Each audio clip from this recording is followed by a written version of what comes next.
그래서 그거는 쾌락을 느끼는 경우도 있고, 느끼지 않는다는 것은 그게 모르는 건지 그런 건지도 모르고 그냥 하는 행동이다. 그 얘기예요. 그런데 이제 그런 쾌락을 느끼는 경우도 있어요. 그게 뭐냐 하면은 그 범죄가 아니더라도 예를 들면 이제 성적 도착이라든지 뭐 이런 것도 그런 인격 장애에서 파생돼 나가는 거거든요. 그러면 그거는 쾌락을 위해서 추구하는 이상 행동이란 말이에요. 그러니까 이제 그런 식으로 해석을 한다면은 그 사이코패스가 저지른 그런 아주 무자비하고 예를 들면 뭐 기괴한 어떤 행동, 그것에 일반 건강한 사람이 느끼지 못하는 쾌락을 가질 수도 있다. 그런 생각이 들어요. 그렇지. 사람은 동물하고 다를 게 없어요, 사실. 본능은 동물하고 다를 게 없지만은 다른 게 하나 있다면은 양심이에요. 예를 들면 동물한테 양심이 있나요? 없잖아요, 그지? 본능적인 배가 고프면 약한 동물을 잡아먹고 그 먹이 사슬대로 살잖아요. 그게 본능이거든. 그게 본능인데 사람은 그런 본능대로 행동해가지고 살 수 있는 게 뭐가 있겠어요? 제어받는 게 너무 많잖아요. 내가 저 사람을 뭐 때리고 싶다. 이 본능이 있단 말이에요. 예를 들면. 그럼 내가 그 사람을 때려봐요. 어떻게 되겠는가. 그러니까 스스로 그걸 자제하고 컨트롤하고 이래서 이제 안 하는 건 거예요. 그런데 나는 그건 동의할 수가 없어요. 동의할 수 없는데 인격장애 가운데 편집적 인격장애라는 말이 있어요. 영어로 파라노이드, 퍼스널리티 디소다 이러는데 이 편집적 성격장애 그런 사람들은 천재까지는 몰라도 머리 좋은 사람들이 참 많아요. 그거는 지능을 해치지 않기 때문에 지능 발달이 엄청 잘 돼 있는 사람들이 많아요. 그 지능 발달이 잘 돼 있긴 하지만은 왜곡되게 돼 있다 이 말이에요. 왜곡되게. 현실이 아닌데 현실인 것처럼 또 그것도 이제 아주 괴괴한 방법으로 이걸 끼워 맞춰 가지고 남이 들으면 그럴듯한 그런 얘기를 할 수가 있는 거예요. 뭐 그런 사람들은 머리가 좋다 이렇게 표현할 수 있을지 몰라도 소시오패스나 사이코패스에서는 그런 게 좀 드물지 않을까 생각을 하네. 연관이 글쎄 없다고 단정 지을 수는 없지만은 그 편집증적 그 성격 장애보다는 그런 걸 보기가 좀 어렵다 그런 뜻이죠.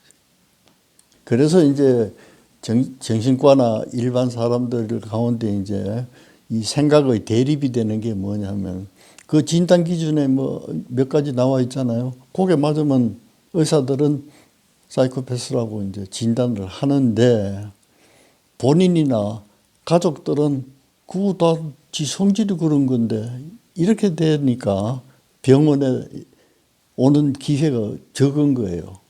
더군다나 데리고 오면 내가 뭐가 이상한데 여기 치료받으러 오냐. 그래서 이제 제일 힘든 것이 그 인격장애예요. 인격장애. 그 가운데 이제 2가지 내지 3가지를 가지고 있다면은 진단해도 좋다. 그렇게 나와 있는 거예요. 그런데 이제 이것이 이제 나타나는 표현만 가지고 우리가 진단하는 것이기 때문에 신체적인 진단하고는 이게 달라요. 신체적인 진단은 예를 들면 겉으로 나타나지 않더라도 의료기기를 통해서 찍으면 딱 나타나잖아요. 증거가. 그런데 이제 앞에서 설명했다시피 이 정신과는 스트레스라고 그러더라도 굉장히 광범위하기 때문에 무엇이 하는 것을 잡아내기가 어려워요. 그러니까 표현된 사이코패스를 많이 관찰해 보니까 이런 증상들이 있더라. 그러니까 이런 증상이 있는데 이 가운데 몇 가지만 있으면 그렇게 진단을 붙여도 좋다. 이렇게 좀 진단이 허술한 거예요. 허술하니까 가족들은 곁에서 늘 보니까 성질이 좀 괴팍해서 그렇지 이렇게 넘어가는 거거든요. 그리고 본인 자신도 이게 왜 병이냐 이렇게 해서 이제 병원에 안 오게 되고 그런 건데, 그래서 요 계층에 있는 말하자면 인격 장애에 속하는 사람들이 건강한 사회생활을 하는 사람들하고 섞여가지고 비교적 문제를 많이 일으킨다. 이렇게 생각하시면 될 거예요. 그렇게 생각을 하면 이렇게 생각하면 돼요. 모든 사람은 사이코패스다.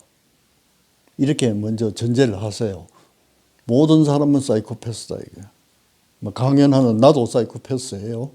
그러나 이 세상을 건강하게 살아가기 위해서 양심적인 윤리나 법률적인 하한선이 나를 제어하는 것을 잘 지키면서 살아가면은 우리가 건강하다고 얘기를 하고, 그것으로부터 벗어나면은 사이코패스라고 얘기한다. 이렇게 이제 구분을 하시면 저나 여러분들은 그런 걸 잘 제어하고 우리 사회가 요구하는 그 두 가지를 충족하기 때문에 건강하다는 소리를 듣는 거예요. 그 마음속에 사이코패스가 없는 게 아니에요. 있지만은 내 스스로 그것을 통제하는 능력이 있는 거예요. 그 분노가 생긴다고 해서 이 분노를 터뜨려 가지고 사이코패스는 선악에 대한 그게 없으니까 저지는 거예요. 그러나 건강한 사람은 이런 행동을 해서 나한테 어떤 영향이 올까, 아니면 다른 사람한테 어떤 영향을 줄까를 생각하면서 제어를 하는 거예요. 그 제어하는 능력이 있으니까 우리가 건강한 생활을 할 수 있는 겁니다. 차이는 그거예요. 대단히 좋은 질문인데, 인격이라는 것을 이해를 하실 때 인격이 뭐예요? 보이나요? 모르잖아요. 우리가 인격을 이제 규정하잖아요. 사람의 품격이잖아요. 그지? 그런데 그 정신과 교과서에 보면 재미있는 그림이 하나 나오는데, 뭐냐면 사람 머리를 모자이크 해놓은 게 있어요. 이제 머리를 상징으로 내놓은 것은 마음은 뇌에서부터 이제 연관이 있다. 이런 생각을 하니까 이제 머리만 그려놓는데, 그 머리에 타일처럼 말이지 여러 개가 뭐 수천 개를 갖다 붙여놓은 거예요. 이거는 뭐냐 하면은 인격의 파편이라고 얘기를 합니다. 그러니까 우리 마음속에는 본능적인 것에서부터 시작해서 후천적으로 학습된 것까지 모든 것이 저장이 되기 때문에 그 하나하나가 인격의 파편이에요.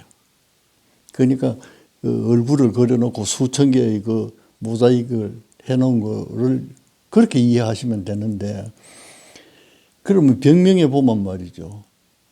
여러 가령 해리 반응 이런 게 있어요. 그거는 뭐냐면 인격의 파편이 그렇게 많지만은 우리가 인격이라고 표현하는 거는 요것을 스스로 잘 통합해 가지고 어떤 특징으로 나를 표현하는가, 이것이 사람의 품격이 되는 거예요. 그런데 이 중에는 막 하고 싶어도 해서는 안 될 거는 내가 제어하는 게 있거든. 그런데 제어를 못하고 어느 순간에 요 하나가 톡 튀어나올 수가 있어요. 그러면 이것이 예를 들면 이제 뭐 사람을 때리고 싶다는 공격적인 분노가 있다면은 분노 그것만이 통제를 벗어나서 나가는 거예요. 그래서 막 행동을 하거든. 그러면 다른 사람 보기에는 저 사람은 굉장히 그 난폭한 사람이다 이렇게 되잖아. 그러나 그 이외의 인격도 많이 가지는데 그 하나를 통제를 못했기 때문에 나간다 그 얘기예요. 근데 이제 우리가 그걸 또 정신병에서는 뭐라고 해석하냐면 해리 반응이라고 그래. 해리라는 것은 뭐냐면 통합이 안 되고 이게 흩어진다는 뜻이거든. 그러니까 그 인격의 파편이 튀어나가서 막 행동하는 거예요. 그거는 뭐 공격적인 것일 수도 있고 성적인 것일 수도 있고 뭐 별의별 게 다 있잖아요. 그지? 그렇게 생각을 한다면은 인격이라는 것은 뭐 이것은 좀 우스갯소리에 속할지 몰라도 오만 잡동사니가 다 들어앉은 거야. 오만 잡동사니가 다 들어앉았는데 내가 살아가면서 터득한 지식이나 경험 이런 걸 가지고 나라는 하나의 예술품을 내가 만드는 거예요. 그 만들어낸 작품이 인격이에요. 그래서 통제를 잘 하면 훌륭한 예술품이 될 것이고 그 통제를 할 수 있는 힘이 없다든지 자제력을 잃게 되면은 그거는 예술품이라고 할 수 없겠죠. 그지? 그렇게 이해를 하면은 인격이라는 게 그런 수많은 파편으로 되어 있는데 어떻게 통제되어서 밖으로 표현되는가 이것이 다른 사람한테 보여지는 인격이에요. 그 말이 맞는 거예요. 왜 그러냐면 이 정신과에서 진단할 때 가설로 한다고 그랬잖아요. 가설이라는 것은 풍부한 상상력 가운데 어떤 가설에 의해서 거기에 끼워 맞춰 들어가는 거예요. 어떻게 생각하면 소설 쓰는 거예요. 소설. 소설인데 가장 현실에 가까운 소설을 쓰는 거예요. 그렇기 때문에 지금 말씀하신 대로 사이코패스다 이렇게 얘기하기보다 이분은 자기 인격 가운데 사이코패시적인 경향이 많은 사람이다 이렇게 표현하는 게 정확할 거예요.